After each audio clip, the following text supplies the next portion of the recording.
Well, welcome everybody. Hope you're feeling good this morning.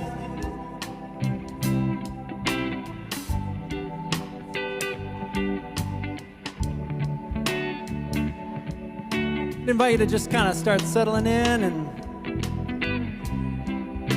this is a song called Come Let Go.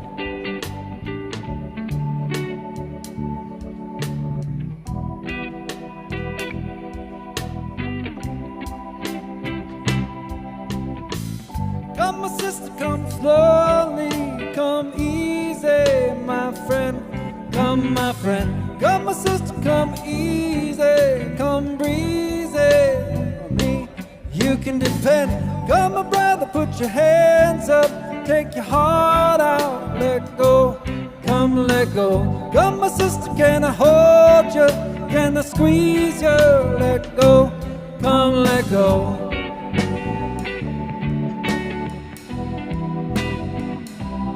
Come, let go.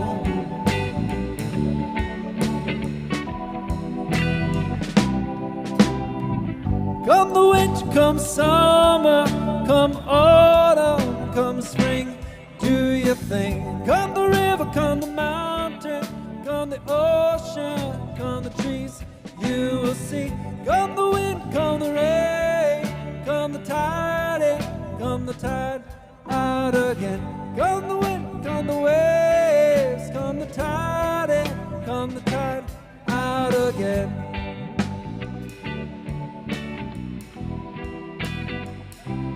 Out again.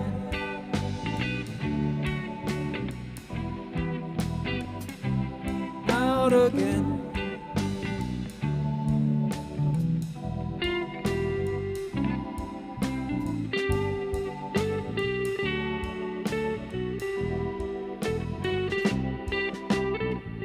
Come, my brother, come slowly, come easy, my friend. Come, my friend. Come, my sister, come easy, come breezy. On me, you can depend. Come, my brother, put your hands up, break your heart out, let go. Come, let go. Come, my sister, can I hold you? Can I squeeze you? Let go. Come, let go.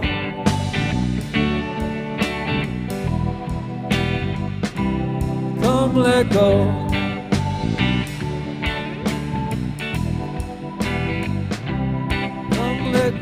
Come the winter, come the summer, come autumn, come spring, do your thing. Come the river, come the mountain, come the ocean, come the trees, you will see. Come the wind, come the waves, come the tide in, come the tide out again. Come the wind, come the waves, come the ocean, what's now, where you may.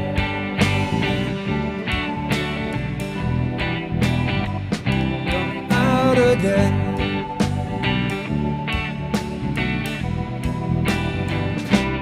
Out again.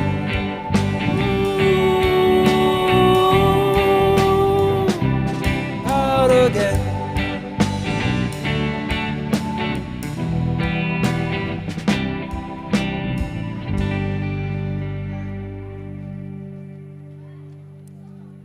All right.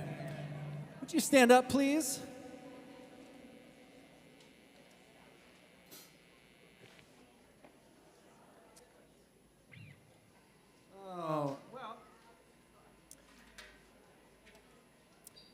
Take a nice deep breath, if you would, please. Remind yourself that you're here. You didn't have to worry about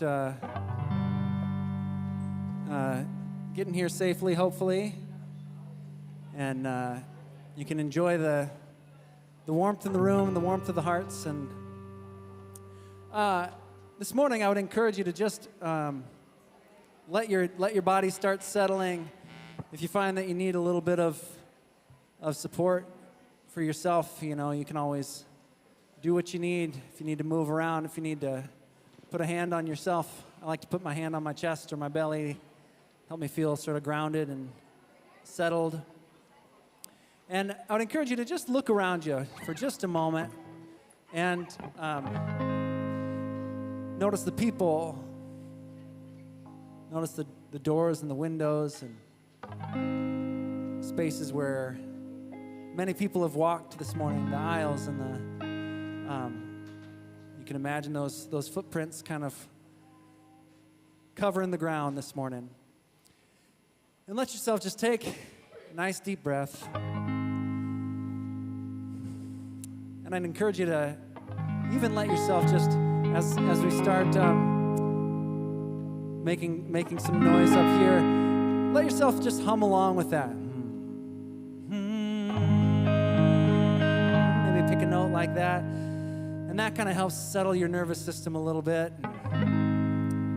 Your eyes open, your body moving to see what's around you. All of that kind of helps to remind your body that you're safe,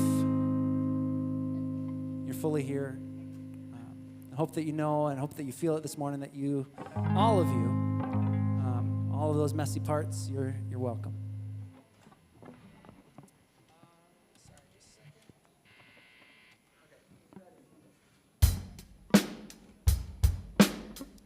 The song is called I'm Amazed.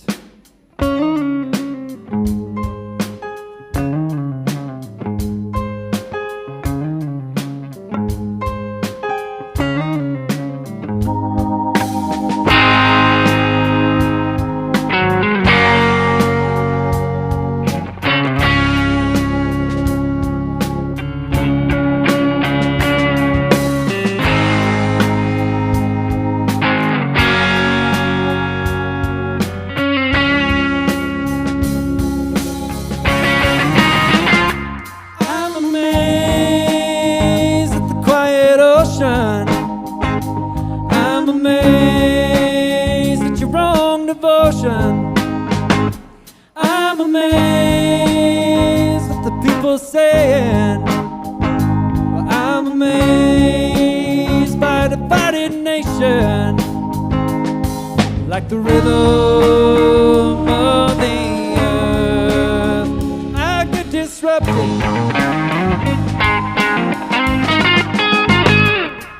Amazed at all that has been. You clap along here. I'm amazed at all who be. I'm amazed at TV stations. I'm amazed what they want me to believe. After all is said and done, God is justice.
Don't get too concerned, but it's called God's Got It. We'll just have a little fun with it.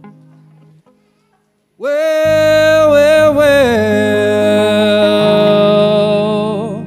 if you need it, God's got it. Got everything you need. If you need it, God's got it. Got everything you need. If you need it, God's got it. Got everything you need. Got everything the poor one needs. If it's money, God's got it. Got me. If it's money, who knows? Got it. Got everything you need. If it's money, God's got it. Got everything you need. Got everything the poor one needs.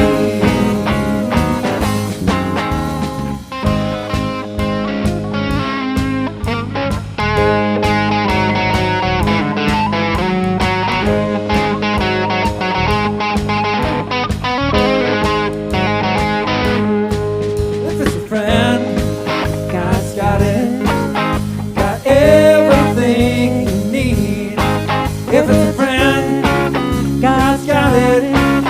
Got everything you need. If it's a friend, sing it. God's got it.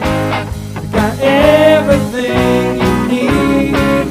Got everything above one needs. God's got it. Sing that. God's got it. God's got it. God's got it. God's got it. God's got it. God's got it. Strand, need a way. God's got it. Love, God's got it. joy. God's got it. Yeah, yeah, yeah, yeah.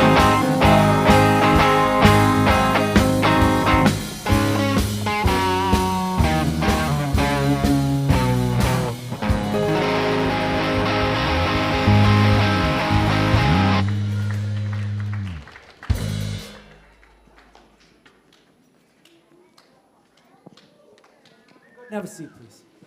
Hello, good morning. I'm Avalon. Thank you all for being part of Fabric this morning.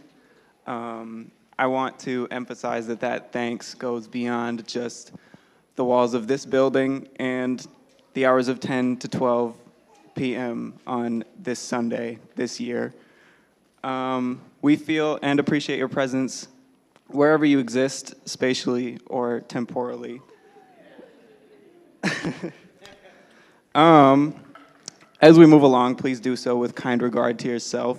If you feel moved, please, we invite you to get coffee, tea. Katie has provided you with the facilities to easily do so. Bathrooms are down the hall, and there should be signs that point you to a gender nonspecific, wheelchair accessible restroom that is equipped with a baby changing station. Okay, now that we're oriented, I would like to share some about my experience with Fabric over the years. I have been wrapped up in this since Fabric's original conception as Jacob's Well back when I was learning to use a toilet. Of course, I wasn't yet capable of going very far by my own volition, but I still had fun. My parents are here, Joe and Melissa Locke. Thank you for dragging me along over the years. As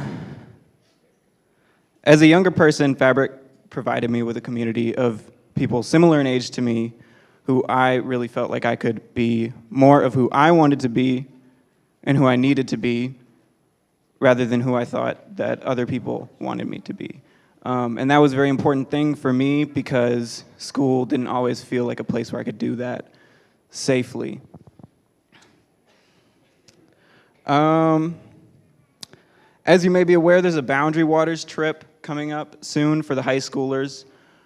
I went on a few of these trips myself growing up, and they were great fun. They proved to be great opportunities to bond with the very special group of people that I grew up being Fabric with over the years.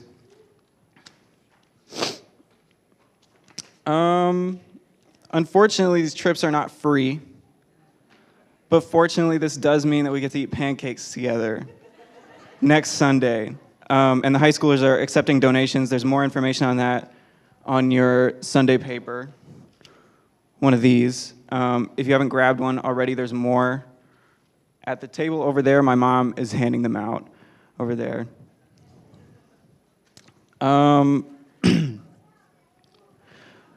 Okay, if you're a kid, I would like to invite you to stand up and stretch and get ready to head to your own fun, special place.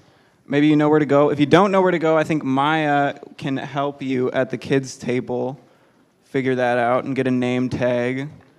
Go have fun, be free.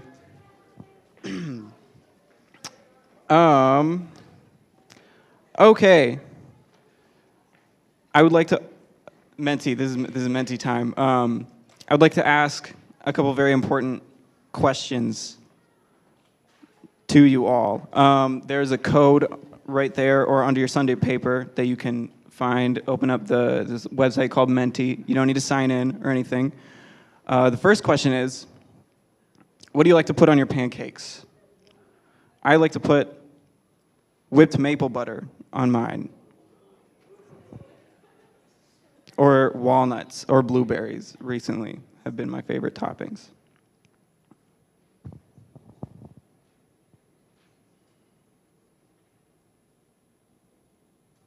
Okay, there it is.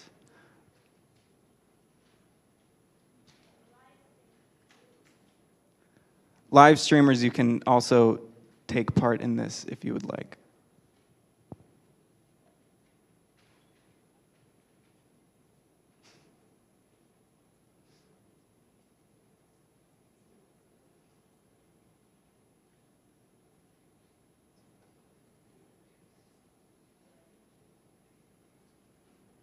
I like the emphasis on real maple syrup a lot.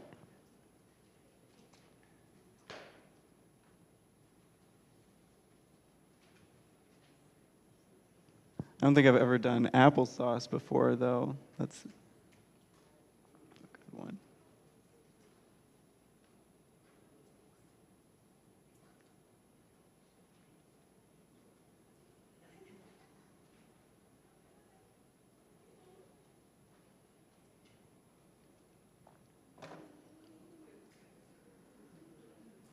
When I was a kid, if they put butter on my pancakes at a restaurant, I would take it off and I would cut the butter area off and set it aside, and I wouldn't eat that part. But now I love it. Okay, I think there's another question on there, and it has to do with your feelings about Peeps. What do you think of them?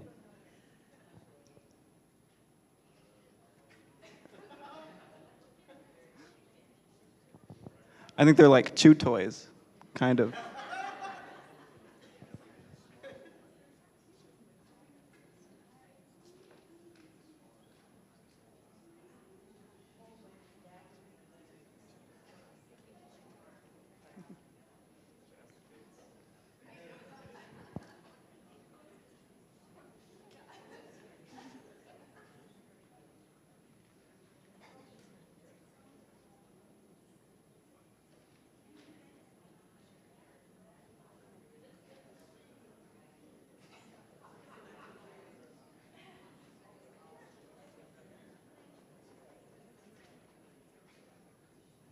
I wish I didn't know what Peeps were. Okay, I'm gonna hand this off to Ian. Thank you all. Just thank you all. Hey. And good morning. Thanks, Av. I particularly appreciate the Peeps are chew toy comment. That was good. You might guess. I'm a no way on Peeps. Well, welcome to Fabric. It is so good to be gathered together today. My name is Ian McConnell, and we are in the third of 3 weeks on this series called Rooted. And so what we've been doing is talking about rootedness in a three-stranded way. So at Fabric, one of the metaphors that I've learned about like right away is this three-stranded idea that kind of comes out of the Ecclesiastes idea of a three-stranded cord is not easily broken, and that life woven deeply is a pretty strong, powerful thing, right? And so the self-strand, we've talked about what it is to be rooted deeply in ourselves. Whether we like it or not, we are rooted in ourselves. We're rooted in our histories, our stories, our lineage, our DNA, our culture. The second strand that we talked about is others, all others, so other people and all others, like in this vast ecosystem of being. We're rooted in that. We're rooted in that ecosystem as really important parts, and that may be one of the most simple expressions of love that we can offer to one another is to be fully who we are, nothing more and nothing less.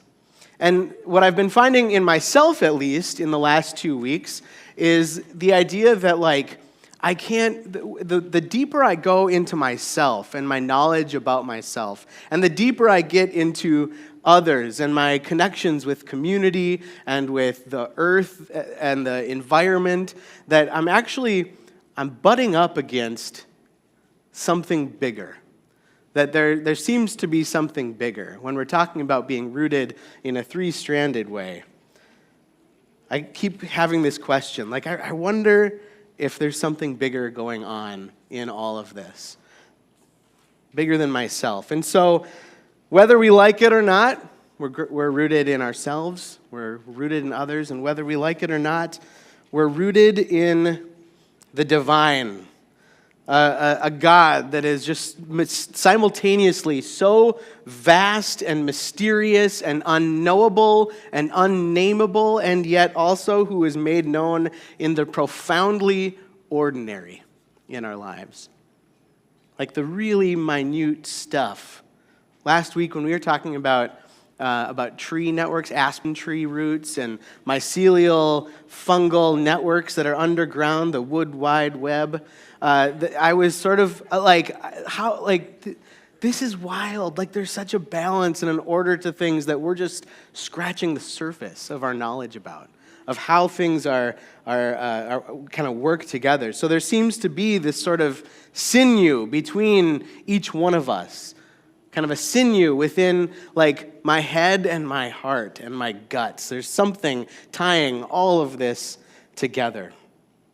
And so there's a lot of baggage with the word God, right? Those letters, G-O-D, it's a title that really can't hold the fullness of what or who this divine being is. So just to prove a point, we're going to keep on the Menti theme. So pull your phones back out. It should be loaded already. I'm going to take my camera and get this QR code loaded up. Here we go. So there are unlimited responses to this. 5 at a time, though. What is a meaningful name or image of God or the divine or that third strand for you right now? Just sort of gut check in this moment. What's a meaningful image or name or maybe even metaphor for this being, this energy, this person, whatever comes to your mind? And while you add your answers to this, and those of you who are online, feel free to participate in this too. And if you're listening to the podcast later or watching this live stream later, hello.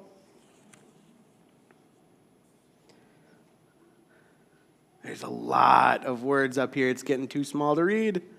We might have to post this on our socials later. We'll make note of that. This would be kind of interesting to take a peek at. But I'm seeing the biggest ones coming up: higher power, love, source, connection. Lots of small breath, Look at the dancing words. The big unknown, mother, parent. I would love to know how many unique responses we have come up with together. The names and images of God. You can keep adding to this in the next few minutes. I find it interesting that, like, in the Bible, which is one of the sources of knowledge we have about this divine being, there's one name that this God gives themselves, and it's Yahweh. In English is the way we would say that. In Hebrew, it's a verb root. It's like the root of a verb, meaning to be. It's the letters Yod, He, Wah, He, or Vav, He. To pronounce it, you almost can't pronounce it. It's like a lot of vowels. It sounds more like, I'm going to try to get my microphone really close here and pronounce it. It's more like, do you hear it? It sounds like breathing to pronounce these vowels all together. Like the idea that, like, to breathe, to be a breathing being, to exist, to be, is to utter the name of this divine, mysterious thing. The translation for the name that this divine being gives themselves is something like, I am what I will be. Or a lot of experts say that maybe even a better translation for this name is, they will bring into existence whatever exists. Okay, God, that's a flex. There is, as you can see on our board here, just the minds in the room and online with us right now, there's an incredible diversity of understanding of what or who this thing is. This sinew, this force or energy that is among all and in all and through all and connecting us all in our rootedness together as community, in our rootedness with ourselves, and in our connection to whatever it is. There's incredible diversity of images or of metaphors or of names that sort of get at part of who this is. But no one name, no one image, no one metaphor is going to hold all of it. It can't. I mean, this is really a moment of awe for us. Last week I was hearing, is it Casey was talking about in Abu Dhabi? It's Casey, right? In Abu Dhabi there's a grand mosque. And in the Grand Mosque, there's a wall, and it's in Arabic, and I think, is it 99 names? There's 99 names for God on this one wall, in this one mosque in Abu Dhabi. And then just in the book of Psalms alone in the Bible, there's just hundreds, tons and tons of different names. If we combined all of them, we'd pretty quickly come up with a list of like hundreds, if not 1,000, different ideas that kind of get at it and might be meaningful for us. So this is really, for me at least, about being in awe. The authors of the book of Psalms, like I mentioned, there's a ton of names, and Psalms is sort of like a book of lyrics. You know, I think of like in the MySpace days of the early 2000s. You know, you could like put a song lyric, and people would be like, "Are you okay?" And you'd be like, "I'm fine." Psalms, there's 150 of them. There's these song lyrics, and some of them are like joyful and happy and thank you, God, for, and some of them are like, where are you, God? And I go to bed at night and I weep, and my only food are my tears. There's this incredible, that one's actually in there. There's an incredible diversity in there, but in Psalm 145, I translated it my own way, and it gets pretty close, but there's this one psalm that says, "Great is God and so worthy of awe. Their vastness cannot be grasped." And so I want to say, if as we consider our rootedness in the divine, in that third strand, if you just find great comfort and a deep sense of connection and rootedness by considering the vastness, the mystery, the unknowable, unnameable, ununderstandable nature of the divine, of the sinew between all things. Great. I'm really happy for you. If, however, that's not your experience, and that the bigness of God or the far-offness of God actually makes you feel somewhat distant or alone, or if you felt abandoned or like, what does this even matter? Is this real? I don't know. I don't care. I don't whatever. The good news is also, you're not alone. Not only are you not alone in this room, you're not alone kind of in human history, in biblical understanding. It's right there in the book of Psalms. There's these questions of doubt, and there's these ponderings of, are you real? Are you there? It sounds like, isn't that there's a book, like, are you there, God? It's me, Margaret. Yeah. Psalm 8 says, I often think of the heavens that you made and the moon and the stars that you put in place, and then I ask, why do you care about us humans? Why are you concerned for us? There is a long history of sacred texts and human experience that point to this dissatisfaction and a desire for an understanding of a divine being that is made known not just in like the stars and the skies and the grandness and the mystery and the distance and the space and the time and all of that, but in like small, profound, ordinary ways. And so one way that for me, that I think about roots being revealed in this area of my life is kind of in a lot of these little tiny, profound ways. Like, anytime that I have a breakthrough in understanding myself deeply, I think there's something of a root being examined there. When we think about our relationships with other people, particularly for me, people who are different than me, in the act of coming together and sharing my story and hearing somebody else's story and listening to understand, not to judge or to respond, I feel like there's something divine in that. There's a sinew, there's a connection being made there. In mycelium networks underground. Jen, am I right? There's something there. In the return of songbirds to our yards and gardens, just in time for 8 inches of snow. Poor little buggers. When the oppressed are freed, when the hungry are fed, when the naked are clothed, when there are homes and there's warmth and there is safety and there's belonging and there's no question about the value of those things and there's no question about the value of each person, that for me is a major divine act. Because on my own, on our own, sometimes I don't think we get there. I think even like last week, when we all came up here and grabbed onto these rope roots and we held onto each other and we just breathed in each other's presence, that felt like a divine sort of connection and moment of pause. When we experience a deep, embodied moment of peace, in spite of the world, I think the divine is being made known.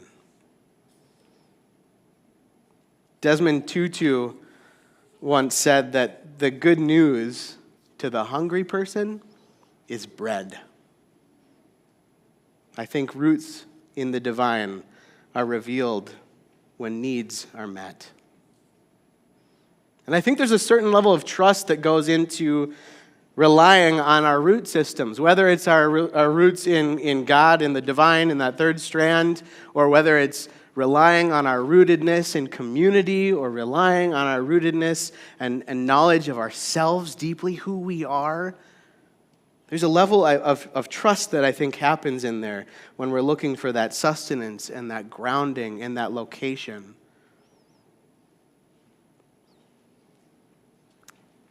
I think especially when things aren't going our way. When we expect one thing and what happens is something other entirely. Today, if you're keeping track on the churchy liturgical calendar, today is Palm Sunday, which is a day when that's marked in sort of the church year, remembering sort of Jesus' march on Jerusalem. So at this time, so this idea of expectations not being met, there was 2,000 years ago this idea that okay, the Romans have occupied all these lands and really, really oppressed people. The whole Middle East and beyond was occupied by Rome. And people were really struggling and being taxed and being subjugated to punishment for being who they are. And so there's this expectation that somebody, some savior is going to come, some Messiah. There's this sort of messianic tradition of waiting for somebody from the line of David who's going to come and be this ruler and a king and a military leader, and they're going to overthrow the Romans, and they're going to sit on the throne of power and usher in a new era of peace and prosperity and whatever that looks like for people. And so there's this long-awaited sense of delivery from oppression. And so people, as Jesus and his disciples are headed to Jerusalem to observe the Passover, the Jewish holiday of Passover, the crowds start to gather around him, and they're following him. And they are cheering, we're going to take over, right? There seems to be kind of political theater happening too. Usually when conquerors would come to the walls of a city, they would come on a horse with military and gold and military stuff, it's power, the marks of power are going to be there. And so there's this political theater, Jesus comes riding in on a donkey or a young colt or something that's not a big war horse. And there's not an army behind him, but I'm thinking Beauty and the Beast, they're let's get the beast, kill the beast, and they pitchforks and torches. They're gonna go get power. They're gonna take it.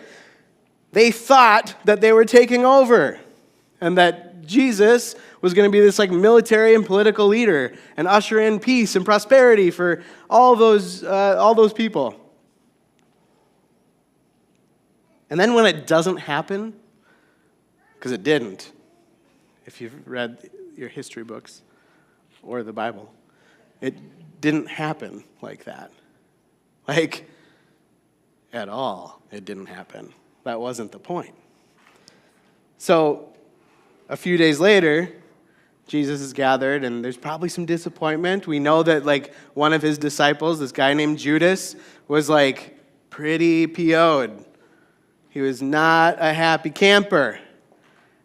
He was kind of critical of Jesus all along. Hey, we got to take kind of this Robin Hood idea. Let's take all the money and give it to the poor, right? That's what we should be doing. And Jesus was yeah, but there's more going on too. And so they're gathered together. They're having dinner together. It was right before Judas betrays Jesus by selling him out to the Romans.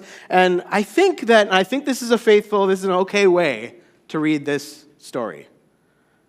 It's not one that you might usually hear during Holy Week, but I think it's a good way to read, is that maybe Jesus is addressing the disappointment that they thought this was going to happen and now something else is happening, right?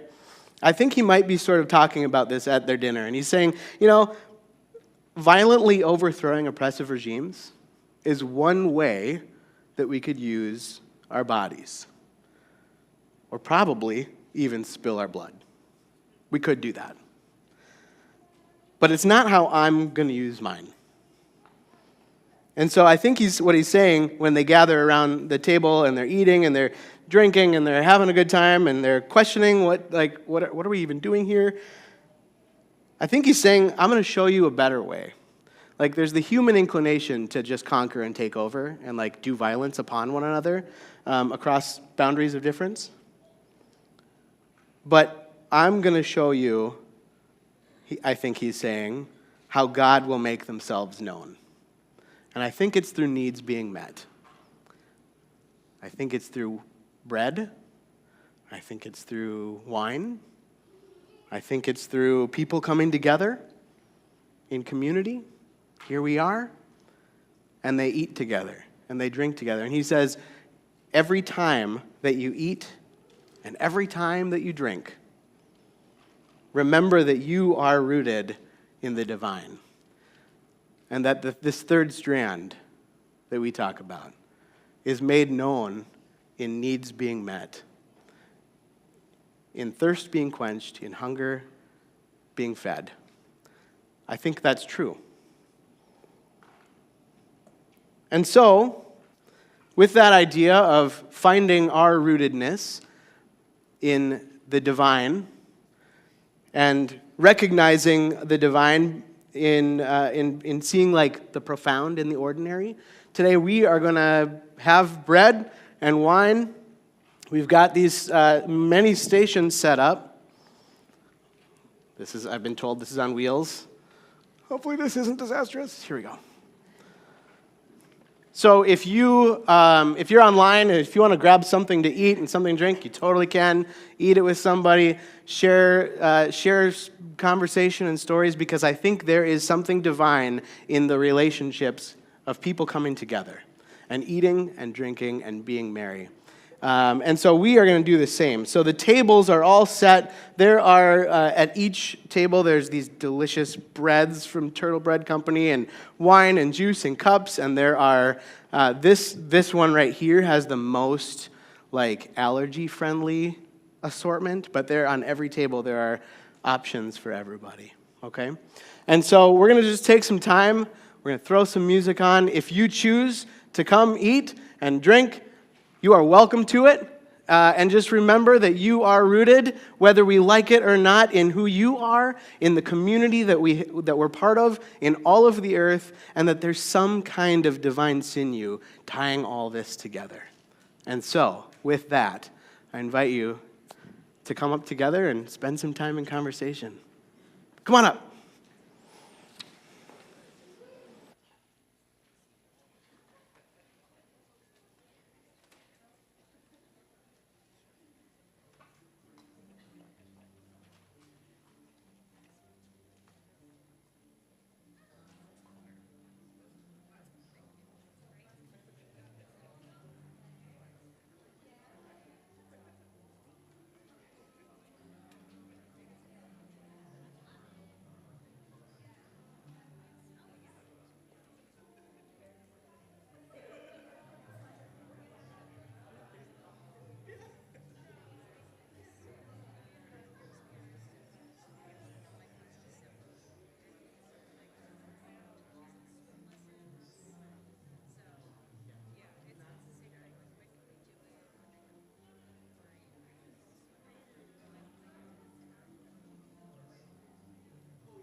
The dark liquid is wine, the light liquid is juice.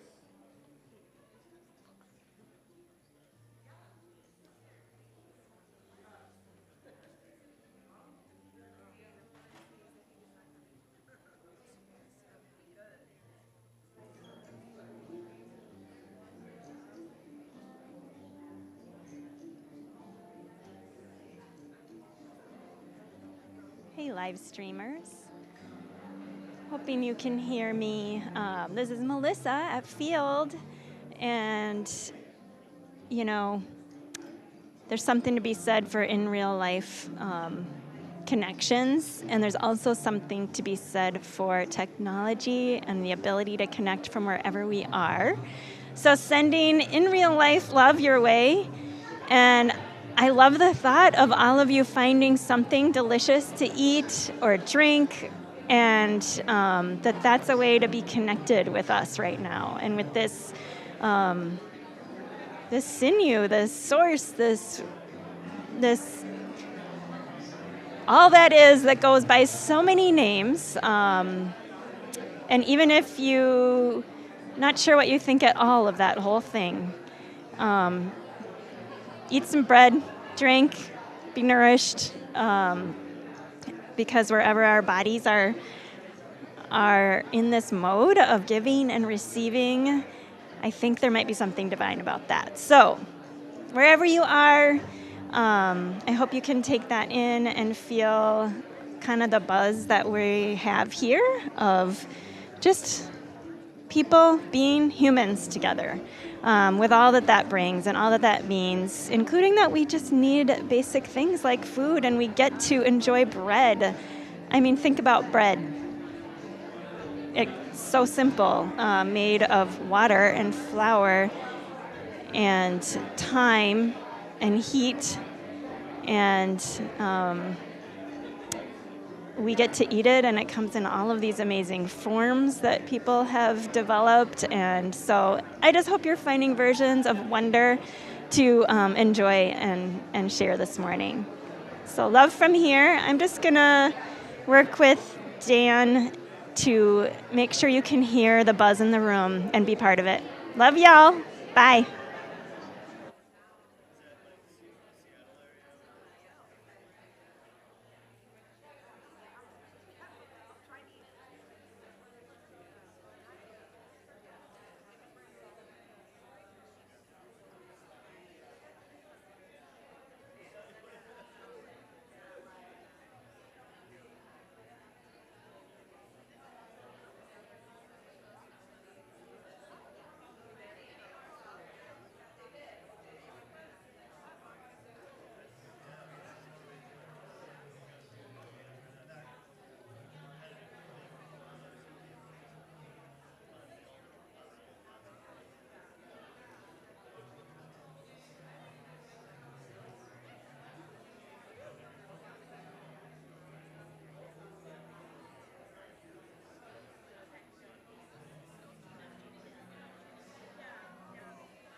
I'd encourage you to go ahead and find your seats and remind yourself that you're still connected even as you kind of go back to your own little spot.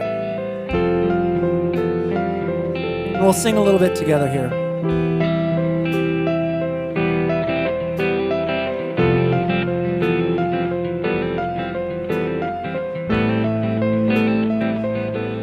And this song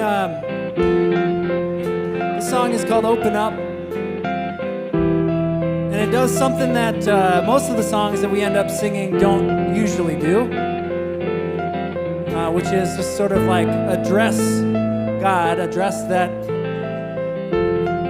thing directly, and to say, would your love cause us to open up? And for me, I think that's what feels inspiring when I think about God.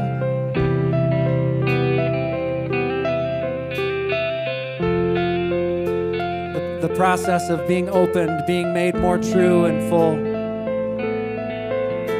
So I'd encourage you to sing this out. You heard the cry of our hearts.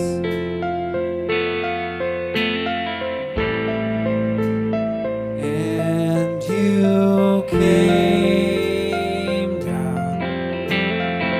Freely you gave us your love.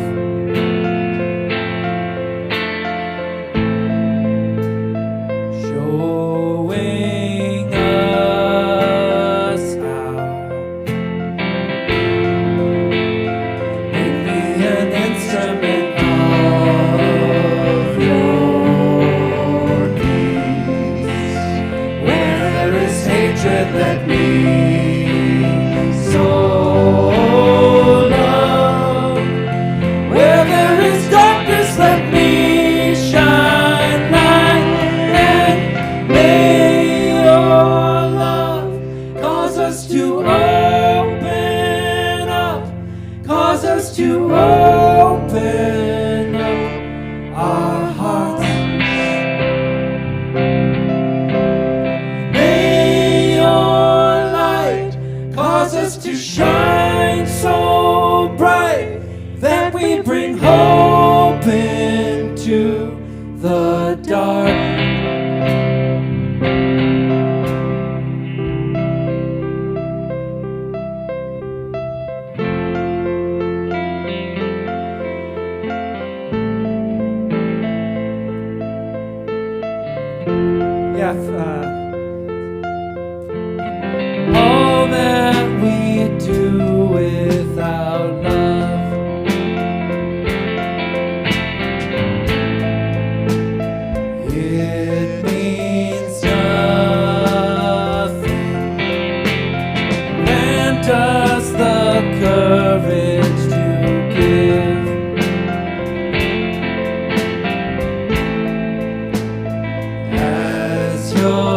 calling.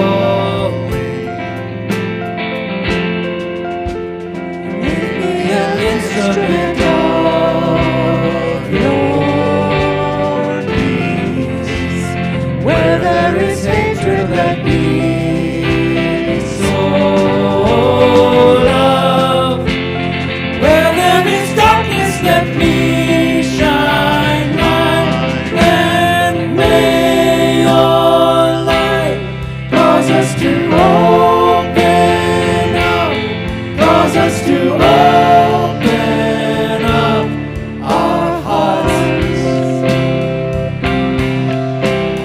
May your light cause us to shine so bright that we bring hope into the dark.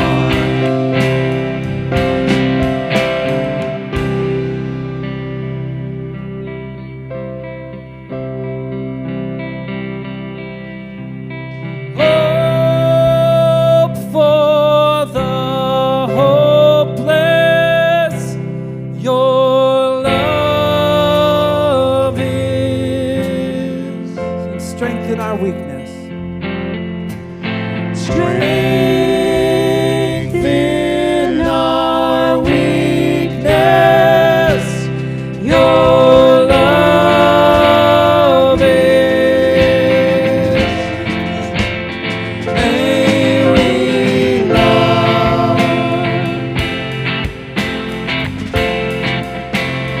as you love.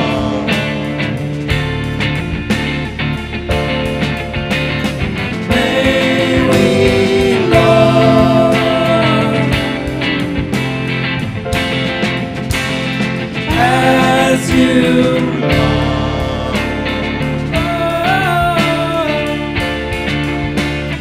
May we love.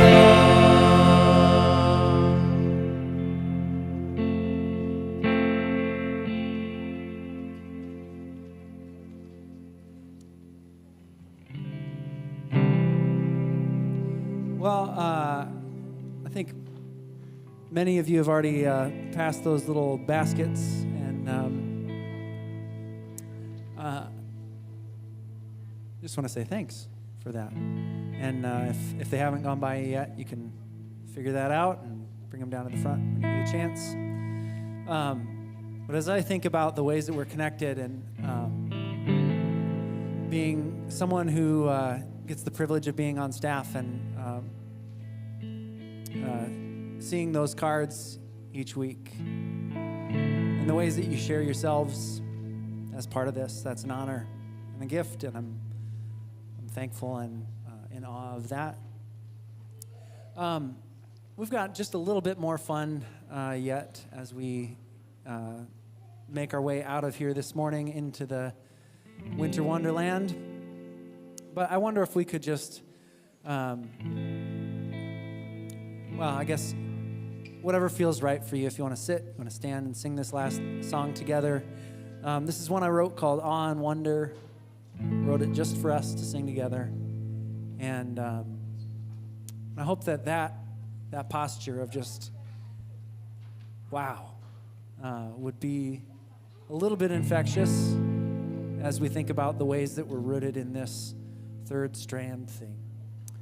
So yeah, sing along with us.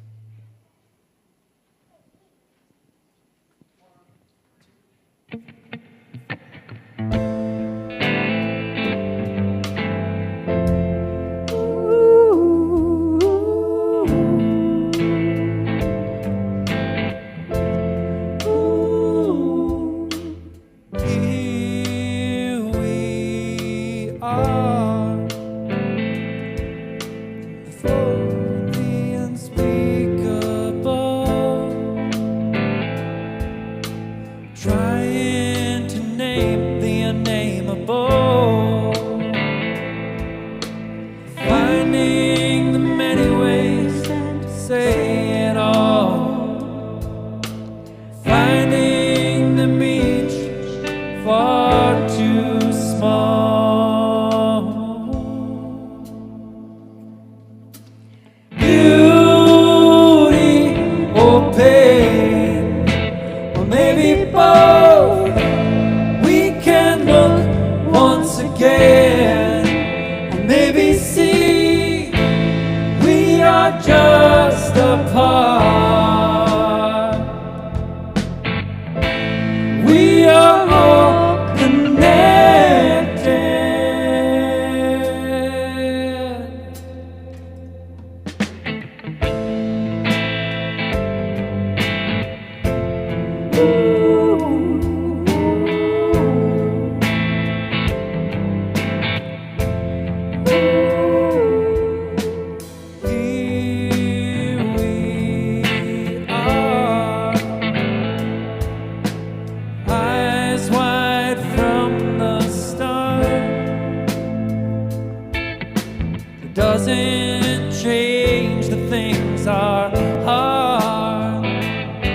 are just a part. We are all connected.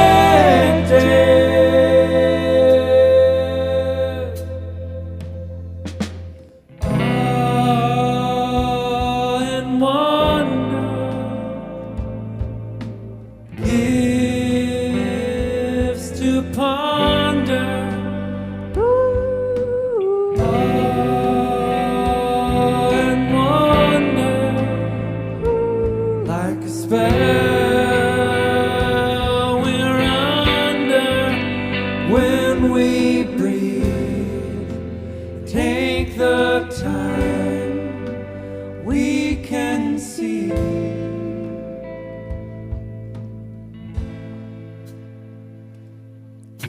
Beauty or pain, or maybe both.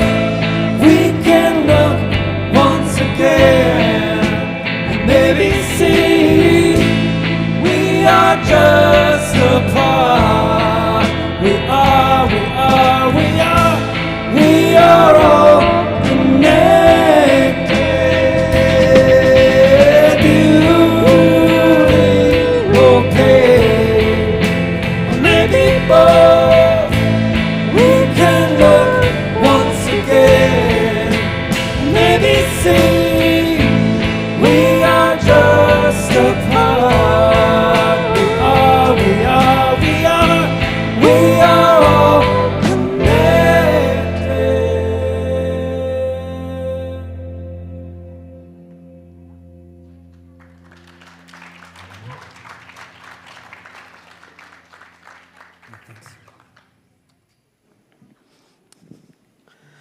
All right. Well, before we depart into the winter, we are gonna. We've just been. The kids are coming all back in. Kids, if you haven't already and want to grab a little treat, a snack, some bread, some juice. It's the light color, not the dark color. You'd be maybe shocked and horrified, but the light color is pretty good. I also want to invite up Heidi and the kids. They've been doing some work around awe and wonder themselves today, and we've been building this tree out this whole series. And today, I forgot the fan to make these quake, but yeah, oh hey, all right. So we are just really nice, Chris, you're magic. We're delighted to invite some friends up today to share a little bit about what they've been up to. So come on up, pals. Yeah, we've been working on awe and wonder and how it is a really powerful muscle for us to grow. And for me, it's one of the things that helps me to understand and feel and be connected to that third strand. And so we have been sort of exploring some nature themes today because nature is a great way to do that as well. And I don't know if you knew it, but we have some poets in our midst. Wow. And so we wrote some nature poetry, and they're going to share some of that with you today. Great. And Nate wrote an acrostic poem. Are you ready?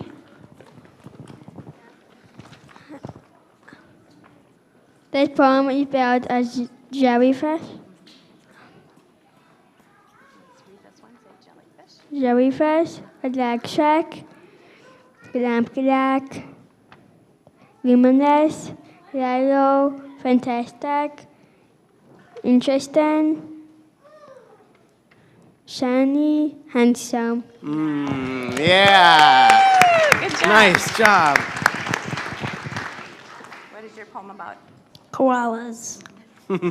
Roses are red, violets are blue. Koalas are cuddly. They live in the zoo.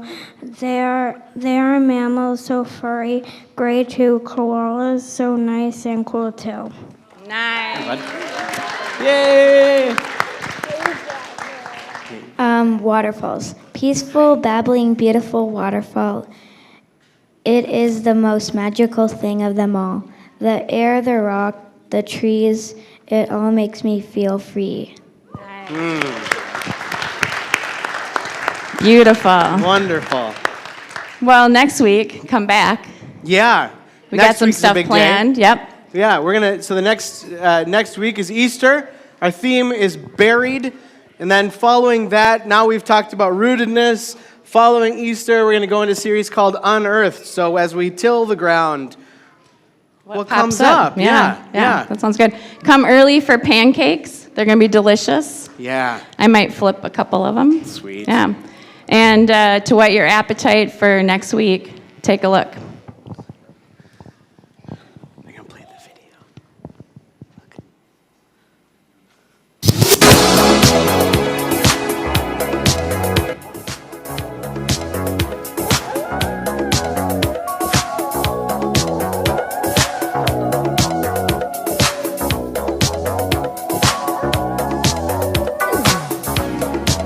It's close to midnight. Something evil's lurking in the dark. Under the moonlight, you see a sight that almost stops your heart. You try to scream, but terror takes the sound before you make it. And you start to freeze, and so it looks you right between the eyes. You're paralyzed, 'cause this is daylight night, and no one's gonna save you from the beast about to strike. You know it's daylight night. You're fighting for your life inside a killer thriller tonight.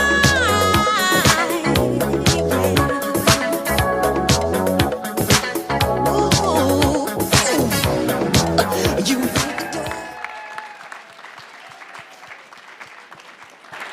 I don't know about the rest of the staff, but that's the most fun staff meeting I've ever been a part of. So come back next week. Just to note, that video just went on our YouTube. It'll be live on our YouTube and on social media. So, share a little scrap of fabric with your network if you would love to do that. And we'll see you next week.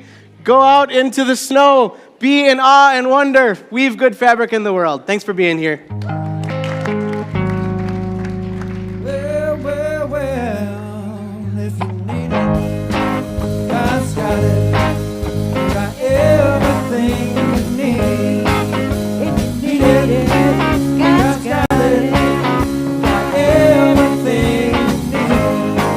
If you need it, God's got it. Got everything you need. Got everything the poor one needs. If it's money, God's got it.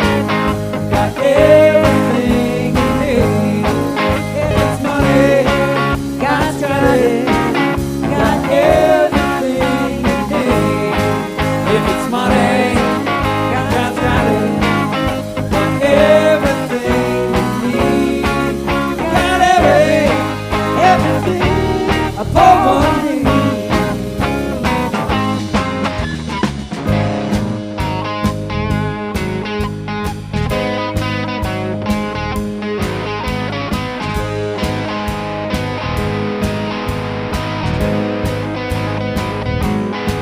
If it's a friend, God's got it.